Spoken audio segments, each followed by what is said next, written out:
नमस्कार, ये आकाशवाणी पटना है। अब आप अभिषेक दास से प्रादेशिक समाचार सुनिए। पहले मुख्य समाचार।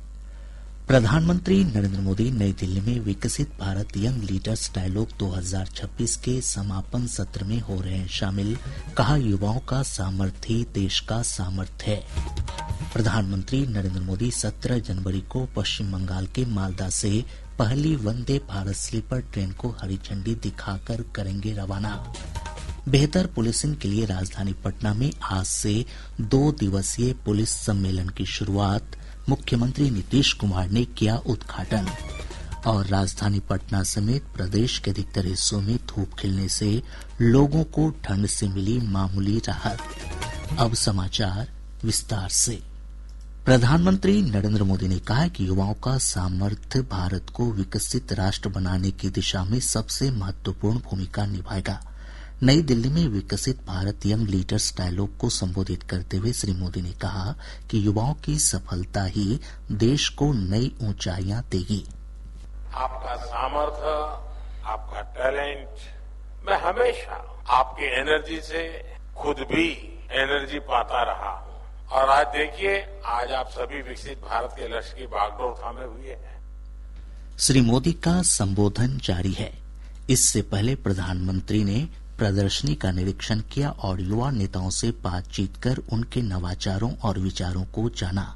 कार्यक्रम के दौरान प्रधानमंत्री विकसित भारत यंग लीडर्स डायलॉग 2026 के लिए निबंध संकलन का भी विमोचन किया। इसमें भारत की विकासात्मक प्राथमिकताओं और दीर्घकालिक राष्ट्र निर्माण लक्ष्यों पर युवा प्रतिभागियों द्वारा लिखित चयनित निबंध शामिल हैं। विकसित भारत यंग लीडर्स डायलॉग युवाओं और राष्ट्रीय नेतृत्व के बीच जुड़ाव को सुविधाजनक बनाने के लिए डिजाइन किया गया एक राष्ट्रीय मंच है। शुक्रवार से शुरू हुए विकसित भारत यंग लीडर्स डायलॉग में देश भर के 5 लाख से अधिक युवाओं ने विभिन्न स्तरों पर भाग लिया है। आज राष्ट्रीय युवा दिवस है। महान आध्यात्मिक विभूति और दार्शनिक स्वामी विवेकानंद की जयंती के उपलक्ष्य में प्रत्येक वर्ष 12 जनवरी को यह दिवस मनाया जाता है। राष्ट्रपति द्रौपदी मुर्मू, उपराष्ट्रपति सीपी राधाकृष्णन, प्रधानमंत्री नरेंद्र मोदी, राज्यपाल आरिफ मोहम्मद खां और मुख्यमंत्री नीतीश कुमार ने स्वामी विवेकानंद को उनकी जयंती पर श्रद्धांजलि अर्पित की है। राष्ट्रीय युवा दिवस के अवसर पर राजधानी पटना समेत विभिन्न जिला मुख्यालयों में कई कार्यक्रमों का आयोजन किया गया। राज्यपाल आरिफ मोहम्मद खां पटना के रविन्द्र भवन में धार्मिक न्यास परिषद की ओर से आयोजित कार्यक्रम में शामिल हुए। उन्होंने स्वामी विवेकानंद के व्यक्तित्व और कृतित्व पर प्रकाश डालते हुए एक आदर्श समाज की स्थापना के लिए युवाओं से आगे आने की अपील की। दुनिया में देख लीजिए, जो जितने प्रगतिशील समाज हैं, वो उतना ही ज्यादा होश से काम लेते हैं, जोश से काम नहीं लेते। तो बस मेरा ये आपसे निवेदन है कि चीजों पे गौर करना चाहिए। स्वामी विवेकानंद चाहते थे हम दुनिया के लिए एक आदर्श समाज बने, तभी ये संभव है कि कोई हमसे सीख लेने को तैयार होगा। राष्ट्रीय युवा दिवस के अवसर पर बक्सर में आयोजित कार्यक्रम में जानी मानी पर्वतारोही संतोष यादव शामिल हुई। उन्होंने युवाओं से विवेकानंद के बताए मार्ग पर चलने की अपील की। हमें एक सुखमय जीवन ज्ञान प्राप्त करके होना चाहिए था। केवल प्राकृतिक पर्यावरण की समस्या नहीं है, हमारे समक्ष समाज की सामाजिक जो पर्यावरण है वो भी बहुत काफी कुछ प्रदूषित हो चुका है। मैं तो आज भी सतयुग में जीती हूँ। सतयुग में जीने की आप कोशिश कीजिए, ये दुनिया भी सतयुग है। पटना के मौर्या लोक कॉम्प्लेक्स स्थित स्वामी विवेकानंद की प्रतिमा पर लोगों ने माल्यार्पण कर श्रद्धांजलि दी। मोतिहारी स्थित महात्मा गांधी केंद्रीय विश्वविद्यालय में रन फॉर स्वदेशी कार्यक्रम का आयोजन किया गया। प्रधानमंत्री नरेंद्र मोदी 17 जनवरी को पश्चिम बंगाल के मालदा से देश की पहली वंदे भारत स्लीपर ट्रेन को हरी झंडी दिखाकर रवाना करेंगे। यह ट्रेन हावड़ा से कामाख्या के बीच चलेगी। पूर्वोत्तर सीमांत रेलवे के महाप्रबंधक चेतन कुमार श्रीवास्तव ने आज कटिहार में संवाददाताओं से बातचीत में ये जानकारी दी। उन्होंने बताया कि प्रधानमंत्री वीडियो कॉन्फ्रेंस के माध्यम से अन्य 6 ट्रेनों का शुभारंभ करेंगे, जो विभिन्न मार्गों से बेंगलुरु, त्रिचुलापल्ली, नागरकोल और मुंबई तक चलेगी। महाप्रबंधक ने बताया कि 17 जनवरी को ही कटिहार रेल मंडल के 5 रेलवे स्टेशन बालूरघाट, राधिकापुर, रंगापानी, सिल्लीगुड़ी और न्यू जलपाईगुड़ी से नई ट्रेनों का शुभारंभ होगा। जो 17 तारीख को मालदा से इनॉग्रेट करेंगे ट्रेन, उसमें एक पहली ट्रेन वंदे भारत स्लीपर वो कामाख्या से हावड़ा के बीच में चलेगी, जो काफी कुछ कटिहार डिवीजन के मेन लाइन से होकर के भी जाएगी। तो उस दिन एक रेक मालदा से फ्लैग ऑफ करेंगे प्रधानमंत्री जी फिजिकली स्वयं, जो हावड़ा जाएगा, और एक रेक साइमल्टेनियसली उसी समय में कामाख्या से शुरुआत हो जिसको फ्लैग ऑफ होगा। फिर वो वीडियो कॉन्फ्रेंसिंग से 2 ट्रेनें हैं, जो जलपाईगुड़ी से एक नागरकोइल जाएगी, एक त्रिची जाएगी। दोनों एक ही जगह से नहीं फ्लैग ऑफ हो सकती, इसलिए एक ट्रेन रंगापानी से स्टार्ट होगी। उसके बाद एक ट्रेन बालूरघाट से बैंगलोर, एक ट्रेन राधिकापुर से बैंगलोर। ये चारों ट्रेन साइमल्टेनियसली कटिहार डिवीजन की जो है वो एक साथ फ्लैग ऑफ होंगी। बेहतर पुलिसिंग के लिए राजधानी पटना में आज से 2 दिवसीय पुलिस सम्मेलन की शुरुआत हुई। मुख्यमंत्री नीतीश कुमार ने सम्मेलन की औपचारिक शुरुआत की। इस अवसर पर उप मुख्यमंत्री सह गृह मंत्री सम्राट चौधरी भी मौजूद थे। इस सम्मेलन में राज्य के पुलिस महानिदेशक से लेकर थाना स्तर तक के पदाधिकारी शामिल हो रहे हैं। सम्मेलन में विधि व्यवस्था से लेकर पुलिस के विभिन्न कार्यकलापों और योजनाओं पर मुख्य रूप से चर्चा हो रही है। सम्मेलन की शुरुआत के अवसर पर मुख्यमंत्री ने मद्य निषेध स्वापक नियंत्रण ब्यूरो तथा पृथक साइबर अपराध और सुरक्षा इकाई का भी शुभारंभ किया।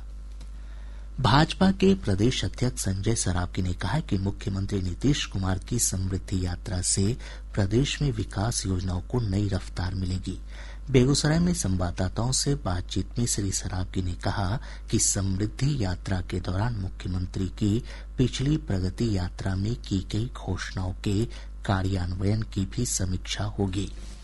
माननीय मुख्यमंत्री फिर निकल रहे हैं, योजनाओं की समीक्षा करेंगे और लगातार मुख्यमंत्री जी प्रत्येक साल पूरे राज्य का भ्रमण करते हैं। क्या हालचाल है विकास की, योजनाओं की प्रगति की क्या स्थिति है, कितना काम हुआ, आम लोगों से चर्चा करते हैं, खुद जाकर रूबरू होते हैं और फिर नया निर्देश जारी करते हैं। इधर विधानसभा अध्यक्ष प्रेम कुमार ने कहा कि मुख्यमंत्री लगातार अपनी यात्राओं के माध्यम से जनसंवाद कर विकास कार्यों की समीक्षा करते हैं। उनका यह प्रयास स्वागत योग्य है। विभिन्न यात्राओं के माध्यम जनसंपर्क, जनसंवाद, कार्यों की समीक्षा, योजनाओं का निरीक्षण, मुझे भी रहने का कई बार मौका मिला है जाकर के, उससे कई फायदे हैं। जनता को जुड़ने का मौका, जिले के अंदर जनप्रतिनिधि जो होते हैं समीक्षा बैठक होती जाकर के है, उसको बड़ा ही लाभ जाकर ग्राउंड पर जाकर देखना कोई चीज को बहुत व्यवहारिक होता है। और माननीय मुख्यमंत्री जी का जो है समृद्धि यात्रा प्रारंभ होने वाला है, हमारी शुभकामना है। उस यात्रा का हम स्वागत करते हैं जाकर के। आने वाले समय में बिहार के विकास को और रफ्तार मिलेगा जाकर के। प्रादेशिक समाचार आप आकाशवाणी पटना से सुन रहे हैं। ताजा समाचारों के लिए आप हमारे x handle AIR News_ Patna पर जा सकते हैं। राजधानी पटना समेत प्रदेश के अधिकतर हिस्सों में धूप खिलने से लोगों को ठंड से मामूली राहत मिली। हालांकि सर्द पछुआ हवा के प्रभाव से सुबह और शाम के समय कनकनी का एहसास हो रहा है। मौसम विभाग से प्राप्त जानकारी के अनुसार अधिकतम तापमान में 2 से 5 डिग्री सेल्सियस जबकि न्यूनतम तापमान में 2 से 4 डिग्री सेल्सियस तक की बढ़ोतरी हुई है। आज 4.6 डिग्री सेल्सियस न्यूनतम तापमान के साथ समस्तीपुर का पूसा राज्य का सबसे ठंडा स्थान रहा। मौसम पूर्वानुमान में कहा गया कि अगले 5 दिनों के दौरान तापमान में किसी विशेष परिवर्तन की संभावना नहीं है। अगले 24 घंटों के दौरान राज्य का मौसम शुष्क रहने की संभावना है। राज्य के पश्चिम चंपारण, पूर्वी चंपारण, सीतामढ़ी, शिवहर, मधुबनी, सुपौल, अररिया एवं किशनगंज जिलों के कुछ स्थानों पर घना कोहरा छाये रहने की संभावना है। कांग्रेस के प्रदेश अध्यक्ष राजेश राम ने पार्टी में टूट की खबरों को खारिज किया है। आज पटना में संवाददाताओं से बातचीत में उन्होंने कहा कि मीडिया में आ रही ऐसी खबरें आधारहीन हैं। श्री राम ने कहा कि खरमास के बाद संगठन को मजबूत करने के लिए कई कार्यक्रमों की शुरुआत की जाएगी।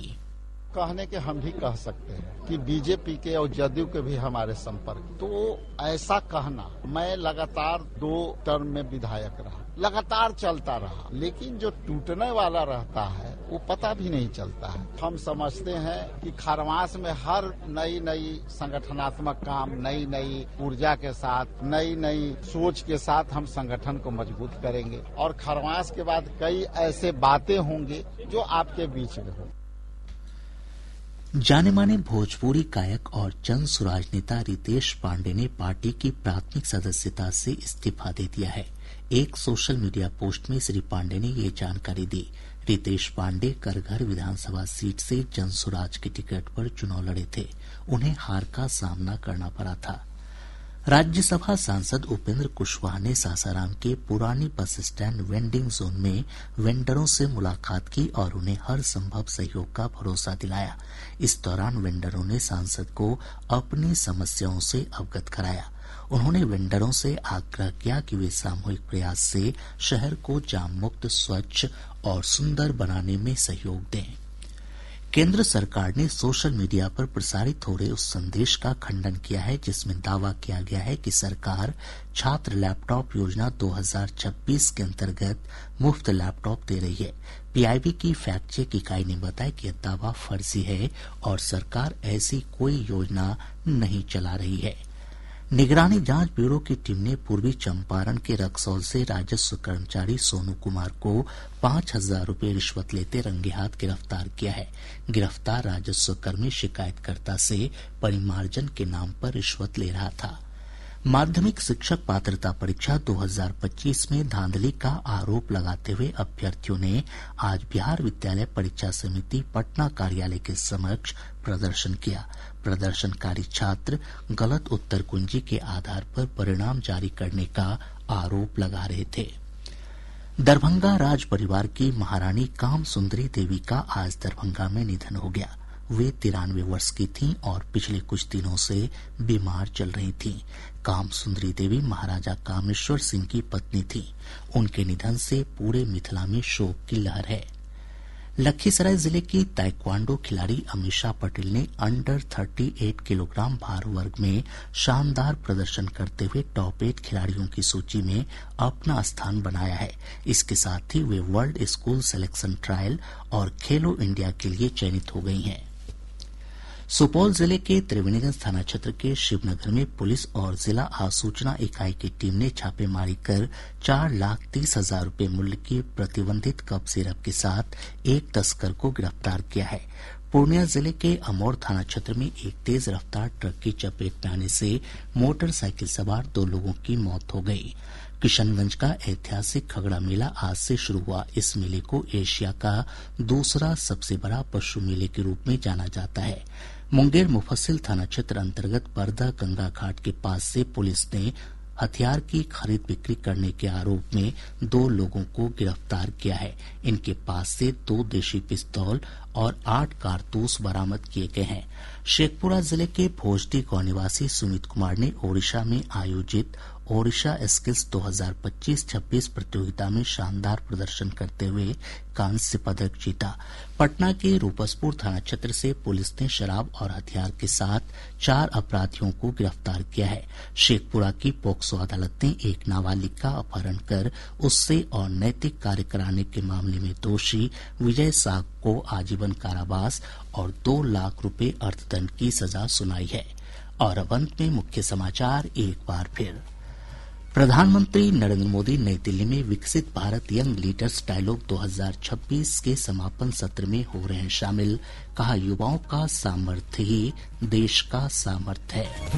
प्रधानमंत्री नरेंद्र मोदी 17 जनवरी को पश्चिम बंगाल के मालदा से पहली वंदे भारत स्लीपर ट्रेन को हरी झंडी दिखाकर करेंगे रवाना।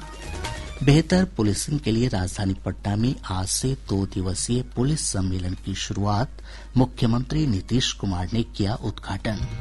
और राजधानी पटना समेत प्रदेश के अधिकतर हिस्सों में धूप खिलने से लोगों को ठंड से मिली मामूली राहत। इसके साथ ही आकाशवाणी पटना से प्रसारित प्रादेशिक समाचार का ये अंक समाप्त हुआ।